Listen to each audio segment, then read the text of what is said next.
Hello everybody, Thomas here.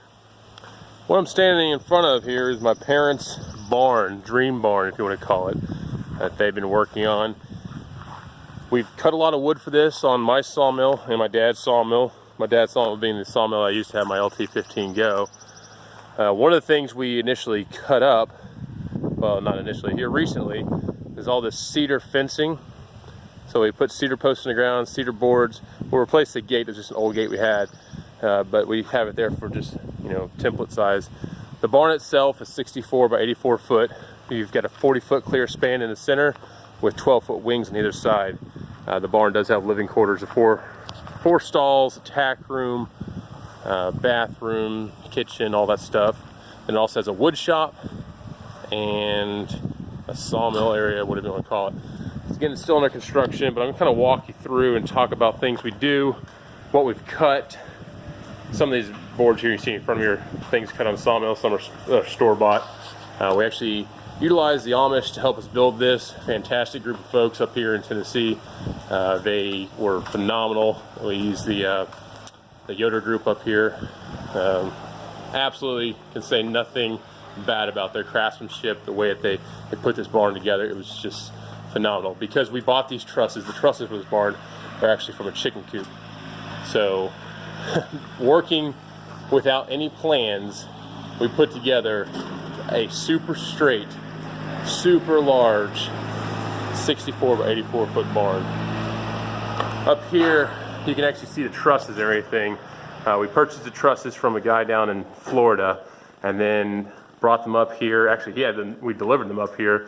Dad and I went out, painted them, and then with the help of the Amish we managed to put this behemoth together. That was quite a feat, and also doing it during deer season when it's like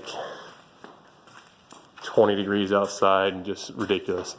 So the stalls here are still under construction. Actually the interior of the barn is still under construction. All the wood that's made in these stalls here has been cut on the sawmill. There's 1 by 5 or 1.5 by whatever widths really, boards on the front side, and everything else internal to the stall are 2 by 6s. I believe they're all 2 by 6s. And some of this wood we cut, and it was not dried right away, so we have a little bit of mildew growth on there, but we'll knock that off with some mildew crud cut or whatnot. But it's coming together really nicely, or really well. Over here in the wood shop area, I think rough dimensions are 26 by 24. This entire wall here is 10 foot tall and made out of pine from Mississippi. And one of the cool things that my dad's doing to demonstrate or to showcase types of wood is on this wall right here. Every 3 foot section is a different species of wood. So this first section here where the cant hook and broom handle is white oak, and you run into cedar. Below and above the window here will be more of our unique rare woods. We'll have some black walnut, some cherry, smaller sections there just to showcase what they look like. It has some poplar, and the last section down here is sycamore. Again, just a neat way to showcase what different types of woods look like, and when people come over and say they want to look at stuff. The old mill here, the LT15, is running great. It's been put to work up here. We've cut up a lot of cedar. Dad cut up a lot of white oak, poplar recently. In fact, one of the things I was going to talk about in this video was how to go about getting wood. So the big thing is you got to get out there, you got to meet people. My dad's in the fortunate position of being the Veterans Affairs officer up here in Carroll County, so he meets a lot of people, and like he's also a talker. And one thing led to another. People found out he had a mill, and then someone said, "Hey, by the way, I had my property recently logged." They came to the property, but then left an excess amount of logs because they didn't get a whole load, this, that, and the other.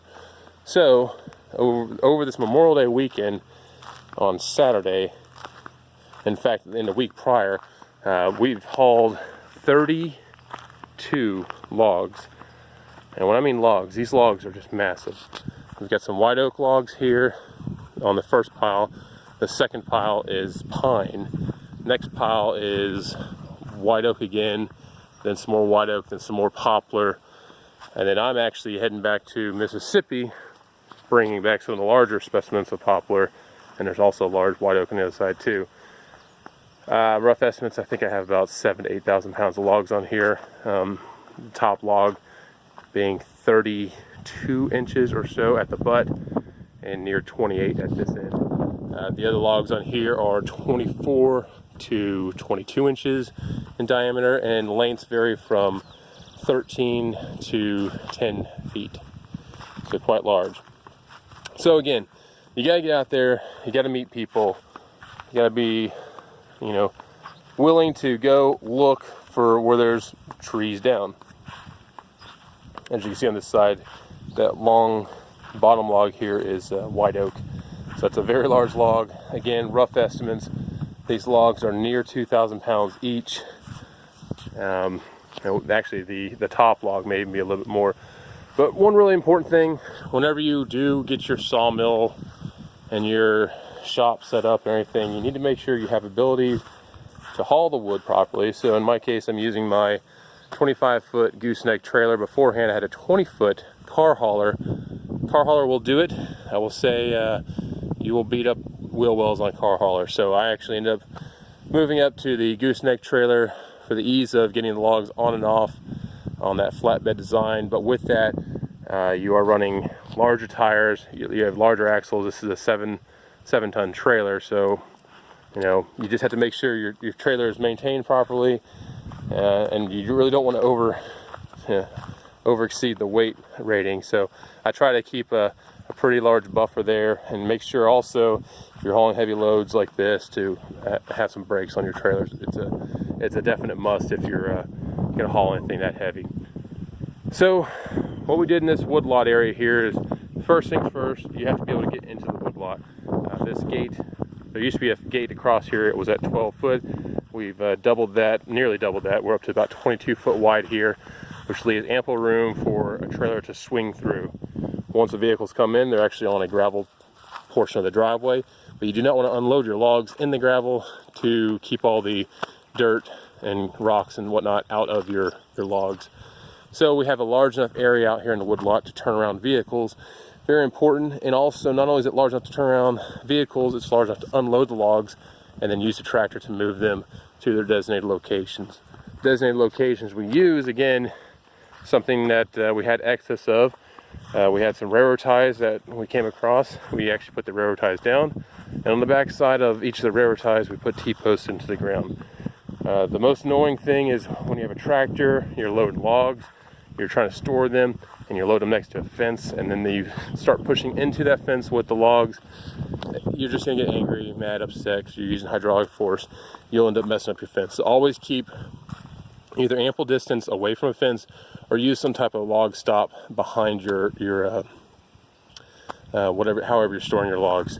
Very important. But again, one of the things when we designed this area, this fenced in area around the horse pasture, was to leave ample room for a turnaround. And you can see the ground here is quite dusty and barren right now, because yesterday we hauled 5 loads of logs between my dad's trailer and my trailer. We had a guy running the tractor. I was using the tongs and whatnot to help skid out the logs.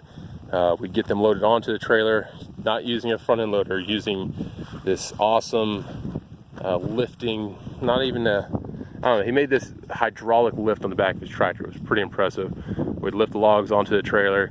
My dad would haul one trailer off, and we'd start loading the other trailer. By the time he got back, we were ready to go. We spent roughly 5 or 6 hours yesterday loading up logs, but again, we came across these logs for free.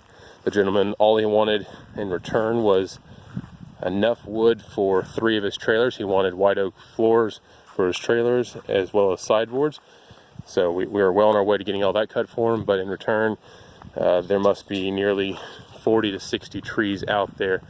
They have been on the ground for a bit, but as you can see, as these poplar logs will show, they're in great condition. This one here is a little bit suspect. It does have a few soft spots, but the core on this poplar here is absolutely awesome. So you can see some pithiness there, but the core is awesome. And again, everyone has their favorite type of wood to cut. For me, my favorite type of wood is poplar. So you got to be able to get out there, speak to the people. You know, if you know someone has a tree down their front yard, this is something I often do whenever I'm heading home from work. I will actually stop and see people. You know, I'll stop, pull up to their front door and say, hey, would you mind if I remove that tree from your yard for free? And 9 times out of 10, they're ecstatic. So don't be afraid to get out there, talk with the people. I mean, a lot of times they're just happy to get it gone, and you can get something out of it, and it helps both parties. So I'm a big fan of getting out there and just being the people person that I am. And then you have to have a way to not only haul the logs, but also to handle the logs. In my case, I'm very fortunate that my dad has his tractor up here, and I have my tractor down in Mississippi. I am able to move my tractor out there and take it to the job site if need be, but it's preferable if they have a way to load the logs. A lot of times they don't. So what I'll do is sometimes when my dad comes down to Mississippi, I'll say, hey Dad, bring your trailer, and then we'll just do a half a day where we go around and I find different people who are, you know, wanting trees removed, and we'll just take 2 trucks, 2 trailers, and 1 tractor. We'll get there, unload the tractor, load logs onto the other trailer, and get home. It's pretty amazingly fast. And one last thing I want to talk about, this is Memorial Day weekend, and with every sawmill, you have a wood pile that you typically burn stuff. So last night we had friends and family over, and since, again, my dad is the Veterans Affairs Officer for Carroll County, and he's also a member of the VFW, we had a number of flags that were turned into the office for retirement. So last night we did a flag retirement ceremony out here. It's a really neat ceremony if you can participate in it, witness. It just shows, you know, it's a great way to retire a flag and give it the respect it deserves. So just take that note on this Memorial Day. There's a lot of folks out there who are struggling, in need, retired veterans or veterans who were kind of forgotten about. So please go out there, thank a veteran, and have a fantastic and great Memorial Day. Thanks, everybody.